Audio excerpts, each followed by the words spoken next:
कृपा से सारे दुख मिट जाते हैं, सब ही दुख मिट जाते हैं।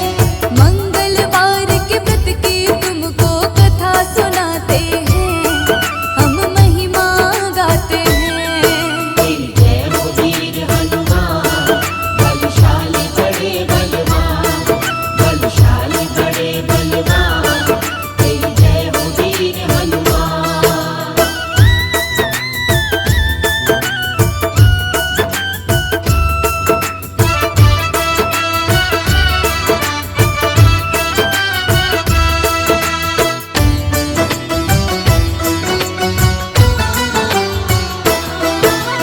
दूजी तरफ ब्राह्मण भी मंगलवार का व्रत रखती है, पुत्र तन पाने की हनुमत से इच्छा करती है।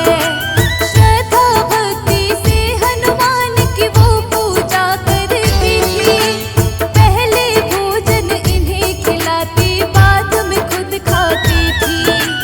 एक दिन ब्राह्मणी भोजन ही बनाना भूल गई थी, ज्यादा व्यस्तता के कारण इन्हें भोग न लगा सकी थी।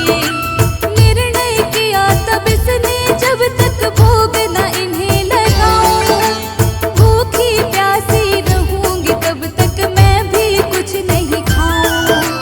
भक्त की भक्ति से हनुमान जी खुश हो जाते हैं, वो तो खुश हो जाते हैं।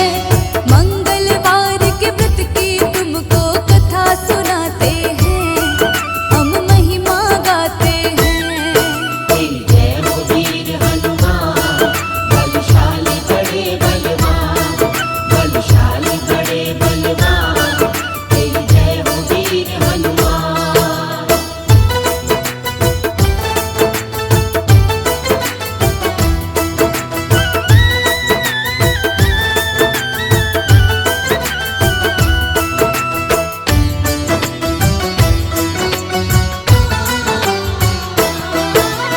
अगले मंगलवार को इनको भोग लगाऊंगी मैं, इनको भोग लगा करके ही भोजन खाऊंगी मैं।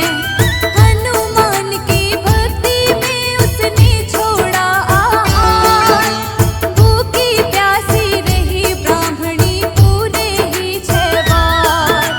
भूख प्यास से व्याकुल ब्राह्मणी ने खोए थे होश, मंगलवार के दिन ब्राह्मणी हो गई थी बेहोश।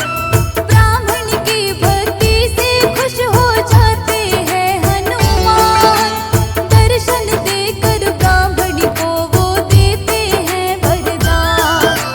पुत्र रतन का हनुमान वर देकर जाते हैं, बजरंग